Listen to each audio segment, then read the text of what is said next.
Iran మీద America, Israel యుద్ధాన్ని ప్రారంభించి 17వ రోజుకు చేరింది. ఇది మధ్యప్రాచ్యమంతా విస్తరించి చమురు మార్కెట్లో ఎలాంటి అస్థిరత చోటు చేసుకుందో మనం చూసాం. చివరికి మన దేశంతో సహా కొన్ని దేశాలు పదే పదే ఇరాన్ ప్రెసిడెంట్ తోటి అక్కడ మినిస్టర్లతో మాట్లాడి కాసింత సహకారం అందించండి, మా ప్రజలు ఇబ్బందులు పడుతూ ఉన్నారు అని చెప్పి అడిగిన పిమ్మట కొన్ని నౌకలను హర్మూజ్ జలసంధి కూడా పంపించడానికి ఇరాన్ అంగీకరించింది. బట్ అమెరికా, ఇజ్రాయెల్ లాంటి వాటిని మాత్రం ఖచ్చితంగా పేరు చేస్తాం, మిగిలిన వాళ్ళకైతే సానుకూలంగానే ఉన్నామని తాజాగా ఇరాన్ ఫారిన్ మినిస్టర్ కూడా ఒక స్టేట్మెంట్ ఇచ్చారు. సో ఇప్పుడు హార్మూజ్ జలసంధి మూసేస్తే ప్రపంచం తల్లడిల్లిపోతూ ఉంది. అండ్ దీని గుండా మన నౌకలు వచ్చే విధంగా రక్షణ కల్పించుకుందాం, మీరు మీ యుద్ధ నౌకలను పంపించండి అని డొనాల్డ్ ట్రంప్ బహిరంగంగానే మీడియా ముందు ప్రకటించారు. మరికొన్ని దేశాలకు కూడా, ఆయన మిత్ర దేశాలుగా ఉండే వాళ్ళకు కూడా సూచన చేశారు, అంటే ఒక డిమాండ్ చేశారు పంపించండి అని. సో డొనాల్డ్ ట్రంప్ డిమాండ్ మీద కీలక నేతలు స్పందించారు. ఇప్పుడు జర్మనీకి సంబంధించి ఆ ప్రధాని పార్లమెంట్ వేదికగానే చెప్పారు, మాకు అక్కడికి నౌకలు పంపించే ఉద్దేశం లేదు అని. ఆమె పార్లమెంట్లోనే చెప్పేశారు ఆ విషయం లేటెస్ట్గా. And Australia cabinet minister Catherine King అనే ఆమె కూడా చెప్పేశారు, మేము హర్మూజ్కు నౌకను పంపం, పశ్చిమాసియాలోకి పంపం, మేము అటువంటి పని ఖచ్చితంగా చేయమని చెప్పి ఆమె చెప్పారు. బ్రిటన్ ప్రధాని కూడా మేమైతే నౌకలను పంపం, వేరే ఏమైనా డ్రోన్ల సహకారం కావాలంటే అందిస్తామని ఆయన చెప్పారు.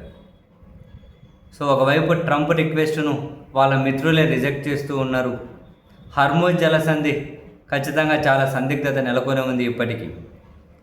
అండ్ పశ్చిమాసియా దేశాలు ట్రంప్తో చర్చలు జరుపుతూ ఉన్నారు, కానీ అవి విఫలమవుతూ ఉన్నట్లున్నాయి. ఏమో ట్రంప్ ఎక్కడో కూర్చున్నాడు, నాశనమైంది వీళ్ళే కాదు.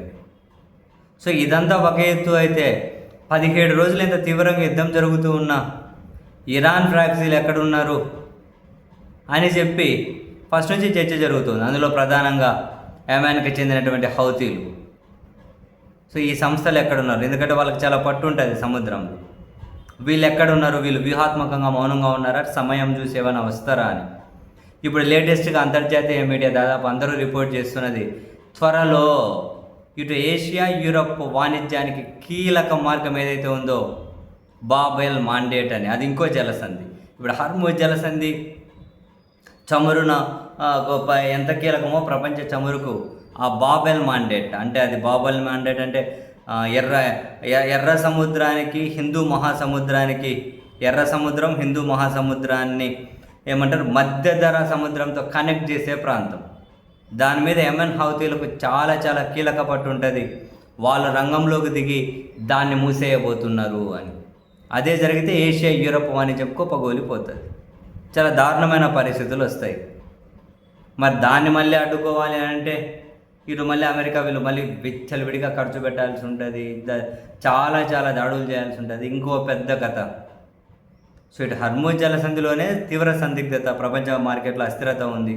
రేపు బాబెల్ మాండేట్, ఆ మాండేట్ కూడా మూసేస్తే అక్కడ కనుక ఇదే పరిస్థితి వస్తే ప్రపంచం ఊహించినంత దారుణమైనటువంటి పరిస్థితులు అయితే చూస్తుంది.